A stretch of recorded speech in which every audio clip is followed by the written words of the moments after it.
But let's start by taking a look at the assembly elections. And many people thought that, oh, the exit polls are going to be out, and so therefore by around this time, we will know exactly what's happening in every state. Well, let me tell you, if you're completely confused after the exit polls, you're not the only one, because especially in states like Rajasthan and Madhya Pradesh, what the exit polls seem to be saying is, well, the BJP could win, the Congress could win, it could be a hung assembly, it could be a bit of everything. So frankly, we're all confused, which is why we've got the real experts in here to try and help us decipher this and tell us what is actually going to be happening. So great pleasure to welcome right here in the studio Sanjay Kumar, Professor, former Director, Nalini Singh with us as well, senior journalist and author, and Kingshuk, senior journalist and author, joining us from Hyderabad. So thank you all so much for being with us. Sanjay, why don't I start with you? We were talking a few weeks ago and you were giving us that you thought you had a clear idea on most of the states, maybe one state, I think MP you were saying, you're not 100% sure which way it's going. Have the exit polls confused you a little bit, or are you still reasonably sure you know what's happening? I could be reasonably assured because we are also doing a poll. Yes, if you start looking at all the exit poll which came yesterday, there's no doubt anybody can be confused. But if I look at the polls which we have done, we are going to release it shortly. My own sense is that overall, it's a tight election in most of the state, except Chhattisgarh, where I think Congress still has a decisive edge. Congress is certainly winning Chhattisgarh. But if you look at Rajasthan, Madhya Pradesh and Telangana, these are all tight elections. But in a tight election, it's a bipolar election in all the three states. One party would look like inching ahead. In my opinion, Congress has an edge in Telangana, BJP has a slight edge in Madhya Pradesh, and slightly bigger edge in Rajasthan. So you're saying essentially Congress Telangana, Congress Chhattisgarh, BJP Rajasthan, BJP Madhya Pradesh, but you're saying slight edge in Madhya Pradesh, and at least one or a couple of polls are saying 150 for the BJP in Madhya Pradesh? No, absolutely. I'm saying a slight edge. And Vikram, we should not forget the 2018 assembly election. What happened in 2018 assembly election in Madhya Pradesh, BJP got more votes. They ended up getting less seats. My own sense is that it is likely to be a repeat of 2018 when it comes to vote share. I don't know how it's going to get converted into seats, but that's my sense that BJP is ahead by just 1% of vote, 1.5% vote in Madhya Pradesh. Okay, so that's your overall picture. Let me just turn to the others.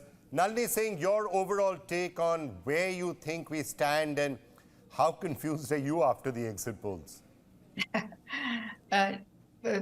Equally confused, but I would say, Vikram, that for me there are two or three very outstanding conclusions that one can actually draw, or inferences that suggest themselves. One of them is that the SC, the scheduled caste, the scheduled tribes, and the poorer OBCs are gravitating towards the party that connects with their vulnerability, not just 5 kilograms of free grains for 81 crore people. So if there is a party that has a pro-poor perception about it, they're gravitating towards that. And I think it is the Congress which they're regarding now as one which is closer to their vulnerability. The second thing is that Rajasthan, for me, is a completely fascinating election, and if I may say, the exit poll indications, because this is the Hindi belt and the Hindu belt. And here we found that BJP should have actually swept, because it is this time BJP's turn of the pendulum, of the swing of the pendulum. But if there is actually just now, we are not sure, the experts, the psephologists are not sure, the people who have polled are not sure, I would say, or they're saying that the Congress is giving a fight, then I think that what occurs to me is that polarization has its limits. All right. That's one. The other one is local issues dominate. And the third thing is that if it is going to be 90 to 95 seats per party, then horse trading of the kind that we have not seen before, that is going to occur. Let me just ask you first the big picture, according to you. If you were a betting person right now, I know we'll only find out on the 3rd. What would you say in each of these 5 states? Well, Mota Vikram, mota. I'm here. Mota, I think Chhattisgarh, which I don't know about at all, but you've already said it's Congress. I get the feeling Madhya Pradesh is weak for the Congress, I think, but I could be wrong. But Rajasthan, I think Congress is ahead. I'm hearing voices from the field in my ears as I say this. The normal voter. And so I think I say that Telangana, about which also I know much less than I should, is actually a complete political surprise. That political tsunamis can occur in this day and age in a welfare-soaked environment, as in Telangana, is a complete eye-opener. Okay, so on that note, let me just get Kingshuk in, who's there in Hyderabad right now. Kingshuk, your overall take on what you're picking up in the assembly elections, and specifically Telangana, because that's may well end up being one of the big stories of these assembly elections. Yes. In Telangana, the Telangana Rashtra Samiti has been in power last 10 years. And the Congress was weak earlier. And now people don't want to vote for TRS because they think they have to give to another party. Now BJP doesn't exist in this part of the world. So if the people are not going to vote for the TRS, they'll vote for the Congress. And that's responsible for the revival of the Congress. And Congress has drawn its power also from the fact that it is won in Karnataka. So that's the reason I think the Congress will do very well in Telangana. We'll of course know all of this on the 3rd in some detail. Then I just wanted to ask you briefly about Mizoram, where it's at least one of the exit polls is saying that the ZPM is winning quite comfortably. How do you see Mizoram and what does it say for the Northeast? People forget how many seats there are in the Northeast if you add it all up. Could have a major impact in 24 as well. No, my own sense is that in Mizoram we are going to have a hung assembly because of the fragmentation of vote between the Congress, MNF and the ZPM. Yes, there are a couple of polls which are indicating that ZPM could be the single largest party or maybe inching close to the majority mark. But because of the division of the votes, three-way division of vote, and remember these are very small constituencies. So in some constituencies you will have 15, 16, 20,000 votes, not more than that. And it's a 40-member assembly. So any party getting 21 seats is going to get a majority. In a three-way contest, my own reading of Mizoram is that it's going to be a hung assembly in Mizoram. All right, let's just look at some of the big points that were done. Telangana, the fact that if the Congress does actually win Telangana, it will be very interesting because where the Congress has started to lose to regional parties. Historically, it's never really bounced back. It's never bounced back in any of those states where it lost its control and were there. If it happens in Telangana, it will be the first time where the Congress is able to make a revival like that. Do you think that's likely and do you think that's significant? And also, what does that mean for the Congress? Because does the Congress then start saying, let's start thinking about this entire concept of should we have alliances or try and rebuild ourselves? No, I think the two states where at least I see Congress winning election, Telangana and Chhattisgarh, and both has different meaning and very important, it conveys important meaning for the Congress. One, you have rightly pointed out that in all the states where Congress has lost to the regional party, Congress has found it extremely difficult, almost impossible to come back or regain the dominance, whether it is Bihar, UP, Tamil Nadu, Bengal, we can keep naming state by state. So in that respect, it will give confidence to the Congress that yes, you can still beat a regional party if party puts the act together. Chhattisgarh, remember Vikram, for the last 16, 18 years, Congress has won several state assembly elections, but they have not been able to retain a state. So in that respect, Chhattisgarh victory is also going to be very, very important for Congress because if Congress wins Chhattisgarh, it would be after a very long time, Congress would be able to retain a state which it has been ruling for 5 years. All right. Kingshuk, if I could turn to you on that, when it comes to Telangana, when it comes to what's possibly happening out there, is it essentially a factor where the Congress has done something correct and is therefore may well be positioned to do really well in Telangana? Or is it a negative vote against the TRS? Oh, well, it's like this, that it was always a Congress state. Only after the Telangana was formed that the people turned for the TRS. Now Congress is reviving its fortunes, and therefore, and don't forget, the main thing is that the BJP is not present here. The main national party, BJP, is not present here because the philosophy of BJP reflects the North Indian culture in UP, Bihar, etc., etc. But where is the South Indian culture in BJP? And therefore, that BJP is not there. So if I vote against the TRS, whom do I vote for? I'll have to vote for the Congress only. So that's exactly what's happening. Right. Nalini is saying the point you were making about scheduled castes, scheduled tribes, the Dalits in general seeming to be backing the Congress, at least on initial data. I'll ask Sanjay about whether that sort of data is showing up. Is there an interesting possibility that is now emerging? You see what was happening a couple of days back when all the Congress leaders were felicitating Mallikarjun Kharge and saying he's the right person to lead the India alliance. Is there a possible play that you think the opposition is going to be making after this in the build-up to 2024? Mallikarjun Kharge being projected, perhaps he is, of course, a prominent Dalit leader also. Do you see a play in this? That's a real possibility. I think what one should, taking the practical view, Mr. Kharge, he's done, I think, extremely well, even in organizing Congress's this wake-up call that he seems to have given. But we should look at the age factor, that he is 81, and we are talking about going from 24 to 29. But I think that just one thing I would like to say, even in the context of this, has Mr. Kharge managed to indicate that BJP might become a North India party? And the Congress would become a pan-India party if it gets Telangana. So I think that is an extremely, that is a very tantalizing kind of concept. And also, Vikram, just turning to what is so many people talk about the women's vote. In Rajasthan, I found, even in Madhya Pradesh, to a large extent, in the rural areas, and remember, 70 to 80% of the voters are in rural areas.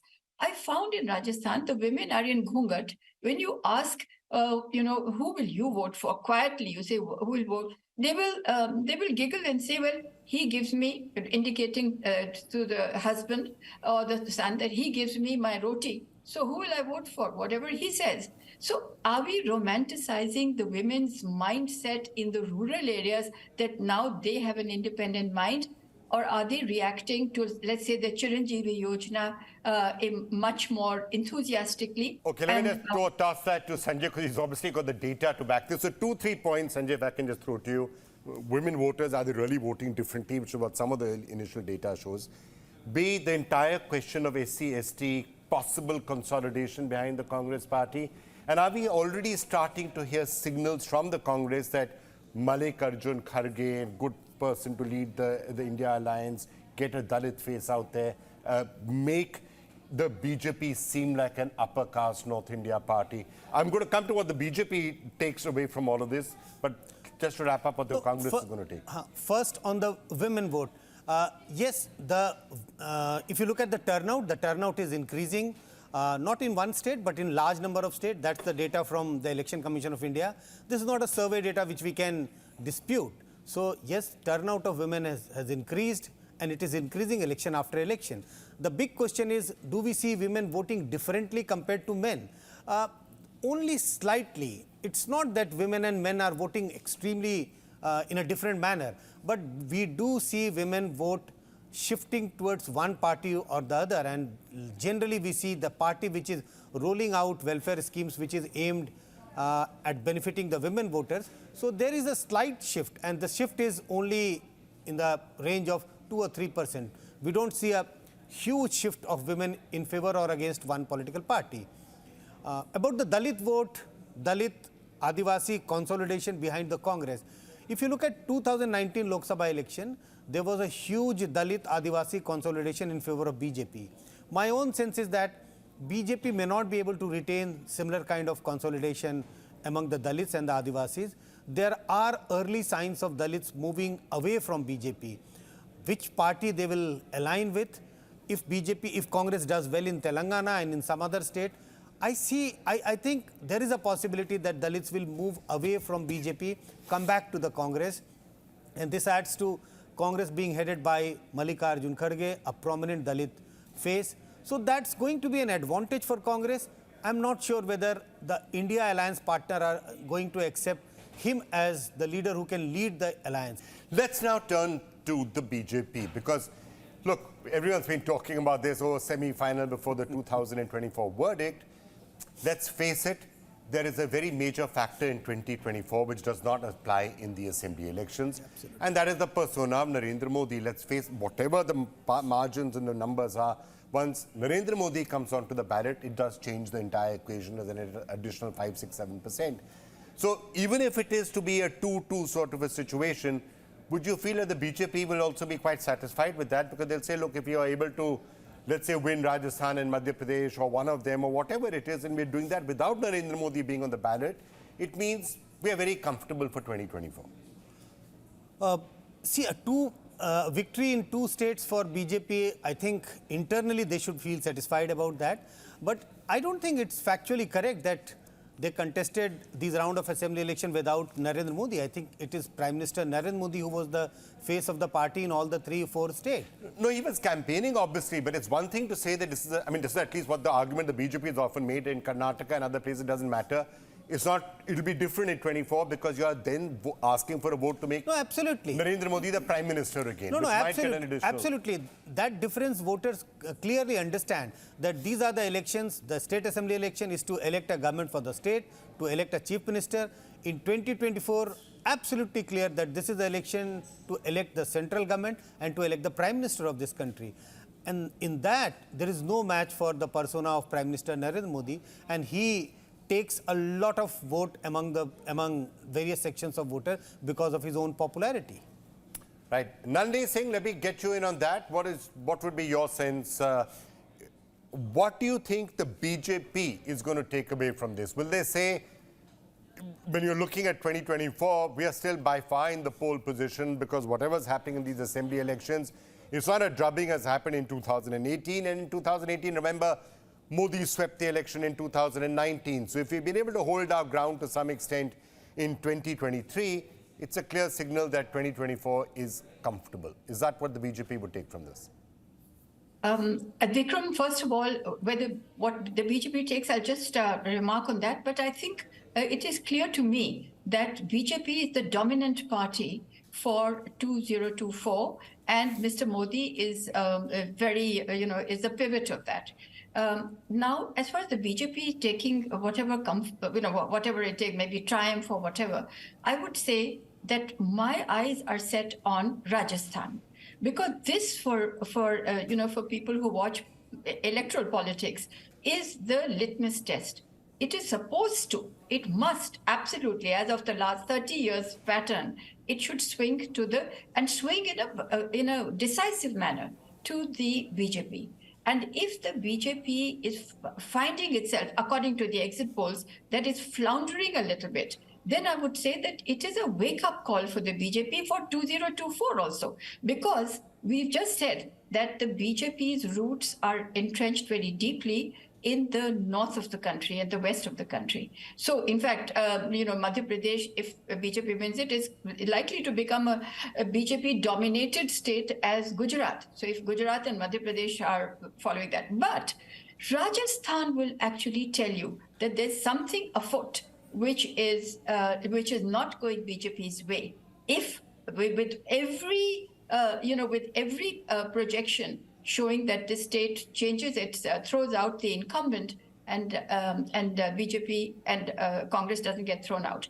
All right. We're talking about Mr. Modi, just one small thing, that sidelining popular leaders such as Shivraj Singh Chauhan, such as Vasundhara, or bringing them in later when the alarm bells rang that they are needed for BJP to win anything. So I would say that similarly, if we are saying it's only Mr. Modi, well, is that sounding a bit contradictory to what we have seen, Vasundhara and Shivraj, etc., and Dr. Raman Singh being sidelined, and then the results not being so perfect? All right. Kingshuk, now last question. We're nearly out of time. Your view on whatever is happening in Telangana or Karnataka for that matter right next door, do you think these states will react in the same way or vote in the same way in 24? Because right now there's this entire perception that the South is now building up in a, is sort of rejecting the BJP. Could all of that flip around in 2024? You never know, it can flip around also, but generally it will not be expected to flip around, because from me, what is the takeaway is that what I said earlier, the culture of South India is totally different from North India. So BJP has to expand into South India and be a party which is seen as a South Indian party, or at least equally a South Indian party, which is not. So today BJP is very powerful in West India and very powerful in North India, but it is not so in East India, it is not so in South India. So if you have to be an all-India party, you have to have your presence everywhere. So that is the advantage Congress has. Though it's a declining party, the fact is that it was an all-India party. All right, Kingshuk, Nalini, Singh, Sanjay Kumar, thank you all so much for joining us. I guess we will have lots more discussions as we actually enter 2024. It promises to be a really exciting period in the world of politics. But thank you all so much for joining us on this.